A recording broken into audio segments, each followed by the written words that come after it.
जय हिंद दोस्तों, हमारे इस वीडियो में आपका एक बार फिर से स्वागत है। इसके पिछले वाले वीडियो में हमने कोशिका के बारे में पढ़ा था। इस वीडियो में हम कोशिका की खोज के बारे में जिक्र करेंगे कि कोशिका की खोज करने में किन किन वैज्ञानिकों का योगदान था। सबसे पहले कोशिका की खोज में हम रॉबर्ट हुक नामक वैज्ञानिक को देखेंगे। उसके बाद हम एंटन वान लीeuwenhoek को, उसके बाद हम कोशिका सिद्धांत और चौथे नंबर पर हम रुडॉल्फ विर्चो नामक वैज्ञानिक को देखेंगे। इन चारों चीजों को हम इस वीडियो में जिक्र करेंगे कि क्या यह सब कोशिका की खोज में आते हैं। तो सबसे पहले पर आ जाते हैं हमारे रॉबर्ट हुक नामक वैज्ञानिक आ जाता है। रॉबर्ट हुक नामक वैज्ञानिक अब 1665 ईस्वी में मृत कोशिका की खोज की थी। मृत कोशिका की खोज की थी, किसमें की थी? एक पेड़ था, क्या ओक नामक एक पेड़ था, उसकी छाल में मृत कोशिका की खोज उन्होंने किया था, जिसका नाम, उस कोशिका का नाम इन्होंने सेलुला नाम रखा था। क्या रखा था? सेलुला नाम रखा था। जो कोशिका थी वह, उसकी संरचना कैसी थी? उसकी संरचना मधुमक्खी के छत्ते की समान के जैसी थी। ठीक है, तो रॉबर्ट हुक जंगल में एक कुल्हाड़ी लेकर जाते हैं। एक दिन एक कुल्हाड़ी लेकर जाते हैं। उन्होंने ओक नामक पेड़ के डाल को काट कर लेके आते हैं। डाल को काट के लेकर आते हैं। उसके छालों के बारे में अध्ययन करते हैं। क्या? उसके छालों के बारे में अध्ययन करते हैं तो वे पाते हैं कि छाल में उन्हें छाल में कुछ संरचना दिखाई दे रही है। वह संरचना क्या थी? वह संरचना, उन्होंने उस संरचना का नाम सेलुला नाम दिया। तो वह संरचना कैसी थी? मधुमक्खी के छत्ते के समान की जैसी थी। तो रॉबर्ट हुक ने 1665 ईस्वी में मृत कोशिका की खोज की। तो रॉबर्ट हुक के द्वारा जो खोजी गई कोशिका थी वह कैसी थी? मृत थी। ठीक है, मृत थी वह, लेकिन मधुमक्खी के छत्ते के समान के जैसे थे। आपको यह नहीं भूलना है। कब की थी? 1665 ईस्वी में रॉबर्ट हुक ने मृत कोशिका की खोज की थी, जो मधुमक्खी के छत्ते के समान के जैसे थे। किसमें की थी? ओक नामक प्लांट में किया था। किसमें? ओक नामक एक पौधा था। उन्होंने उसमें मृत कोशिका की खोज किया था, जो कैसी थी? मधुमक्खी के छत्ते के समान की जैसी थी।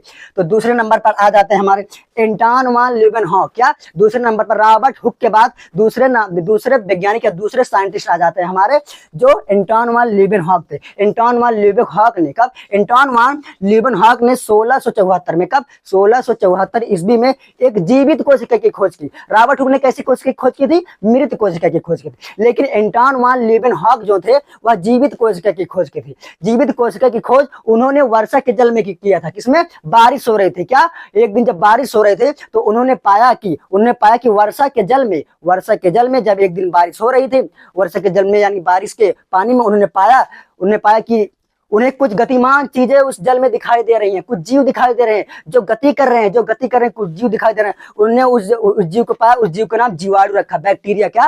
बैक्टीरिया। उन्होंने जीवित कोशिका की खोज किसमें की? जीवित कोशिका की खोज उन्होंने सबसे पहले वर्षा के जल में बैक्टीरिया जीवाणु में किया था। किसमें किया था? बैक्टीरिया जीवाणु में किया था। कब किया था? 1674 ईस्वी में। तो ये आपको भूलना नहीं है। रॉबर्ट हुक ने मृत कोशिका की खोज की, लेकिन एंटन वान लीeuwenhoek ने जीवित कोशिका की खोज की। किसमें? वर्षा के जल में पाए जाने वाले जो जीवाणु थे उन्होंने बताया कि यह जीवाणु क्या? एक जीवित कोशिका है। कब बताया था? 1674 ईस्वी में।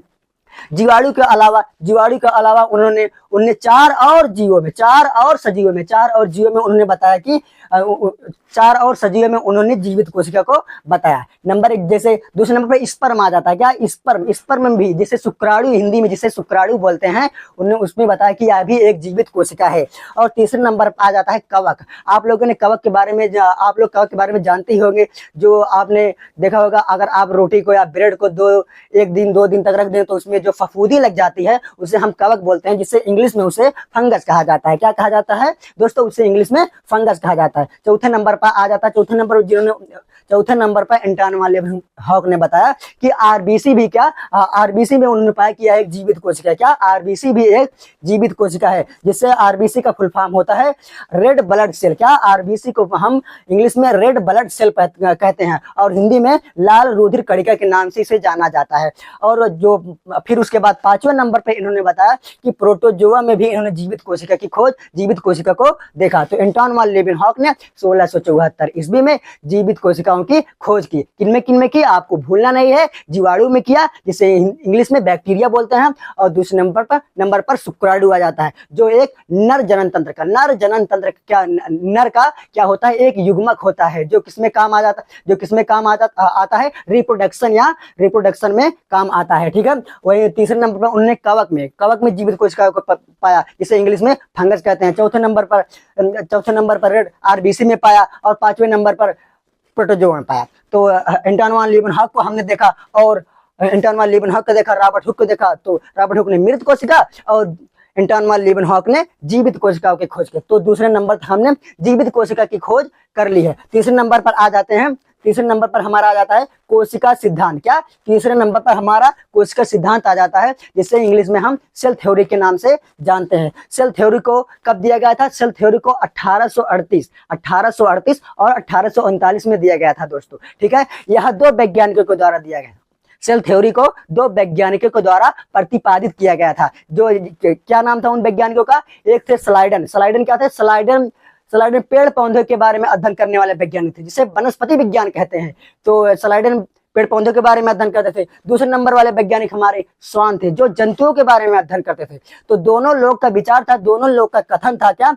दोनों लोग का कथन था कि पृथ्वी पर पाए जाने वाले जितने भी प्रकार के जीव जंतु और पेड़ पौधे पाए जा रहे हैं, वह सब किससे बने हैं? उन सब का शरीर किससे बना हुआ है? कोशिकाओं से मिलकर बना हुआ। तो उन लोगों ने बताया, उन लोगों ने बताया कि जंतु और पौधों का शरीर जो है कोशिकाओं से मिलकर बना हुआ है। तो एक दिन वे दोनों स्लाइडन और स्वान किसी पार्टी में मिलते हैं। क्या? किसी पार्टी में मिलते हैं और कहते हैं, भाई आप बता रहे हो कि पौधों का शरीर कोशिकाओं से मिलकर बना है, हम बता रहे हैं कि पौधों का शरीर कोशिकाओं से मिलकर बना है, तो हमारा और तुम्हारा विचार एकदम मिल रहा है। तो हम दोनों और मिलकर हाथ मिला लेते हैं, हाथ मिलाकर एक सिद्धांत प्रतिपादित कर देते हैं। उस सिद्धांत को उन्होंने कोशिका सिद्धांत नाम दे दिया। तो दोनों लोग ने कोशिका सिद्धांत प्रतिपादित किया। तो इस प्रकार हम कोशिका सिद्धांत को देख लेते हैं। तो चौथे नंबर पर हमारे आ जाते हैं रुडॉल्फ विर्चो नामक वैज्ञानिक। क्या? चौथे नंबर कोशिका की खोज में चौथे नंबर पर हमारे आ जाते हैं रुडॉल्फ विर्चो नामक वैज्ञानिक। कब? 1855 में रुडॉल्फ विर्चो दिमाग लगाते हैं, वैज्ञानिक हैं, आप वैज्ञानिक हैं, दिमाग तो लगाएंगे, खोज करने में ही जीवन बिताएंगे ना। तो 1855 में उन्होंने बताया, उन्होंने जो 2 वैज्ञानिक थे जिन्होंने कोशिका सिद्धांत और कोशिका सिद्धांत जो 1838 और 1839 में दिए थे। कौन कौन? स्लाइडन और स्वान।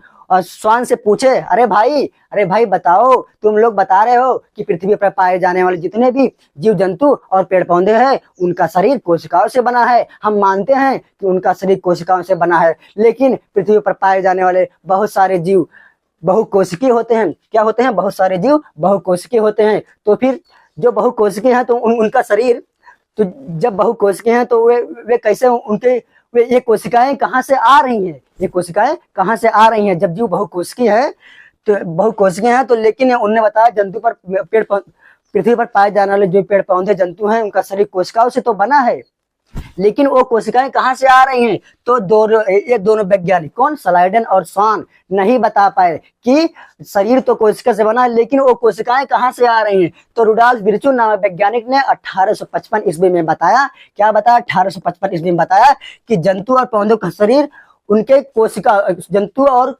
पौधों का शरीर जो है कोशिका और उनमें पाए जाने वाले उत्पादों से बना है। तो रुडॉल्फ विर्चो का कथन था, क्या कथन था? जंतु और पौधों का जो शरीर है कोशिका में पाए जाने वाले उत्पादों से मिलकर बना हुआ है। और उन्होंने यह बताया कि पौधों का और जंतुओं का शरीर कोशिका से तो बना है, लेकिन वो कोशिकाएं कहाँ से आ रही हैं ये नहीं बता पाए। क्या? स्लाइडन और स्वान ये नहीं बता पाए। तो रुडॉल्फ विर्चो ने बताया, क्या? रुडॉल्फ विर्चो ने बताया कि भैया जो कोशिका है, अब बहुत सारे जीव बहुकोशिकीय होते हैं। तो शुक्राणु मान लो एक कोशिका है, तो वह शुक्राणु एकल कोशिकीय है, एक कोशिकीय है, तो उसमें क्या होगा? उसमें विभाजन होगा। उन्होंने बताया कि कोशिकाएं विभाजन करती है, अपने पहले वाली कोशिकाएं कई कोशिकाओं में विभाजित हो जाती हैं, जिससे विभाजन या डिवीजन के नाम से जाना जाता है। डिवीजन 2 प्रकार का होता है, कौन कौन? समसूत्री विभाजन और अर्धसूत्री विभाजन। समसूत्री और अर्धसूत्री विभाजन के बारे में हम किसी दिन डिटेल में चर्चा करेंगे। तो रुडॉल्फ विर्चो ने 1855 ईस्वी में बताया कि जो मनुष्य, जो जंतु और पौधों का शरीर है वो कोशिकाओं से तो बना है, लेकिन यह कोशिकाएं कहाँ से आ रही हैं? कोशिकाएं विभाजन करने से आ रही हैं। कोशिकाएं विभाजन करती हैं, क्या करती हैं? अपने पहले की कोशिकाएं, अपने पहले वाली कोशिकाओं से कोशिकाएं क्या करती हैं? विभाजन करती हैं।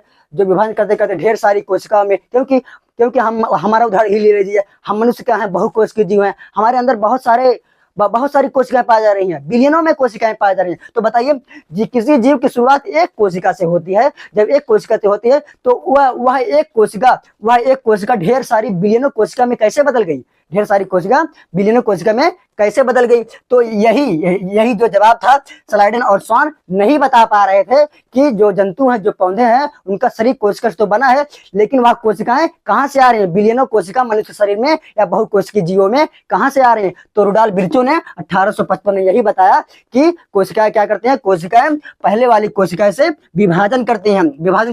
एक कोशिका से दो कोशिका बनाएंगे, दो कोशिका से दो कोशिका, फिर दो कोशिका, दो कोशिका, फिर दो कोशिका। तो इसको हम डिवीजन के नाम से जानता है, जिसे विभाजन बोल जाता है, कोशिकीय विभाजन बोला जाता है, जो दो प्रकार का होता है, समसूत्री विभाजन और क्या, अर्धसूत्री विभाजन। समसूत्री को हम माइटोसिस कहते हैं और इंग्लिश में अर्धसूत्री को हम मियोसिस कहते हैं। तो इसके बारे में हम कभी किसी दिन डिटेल में चर्चा करेंगे। धन्यवाद।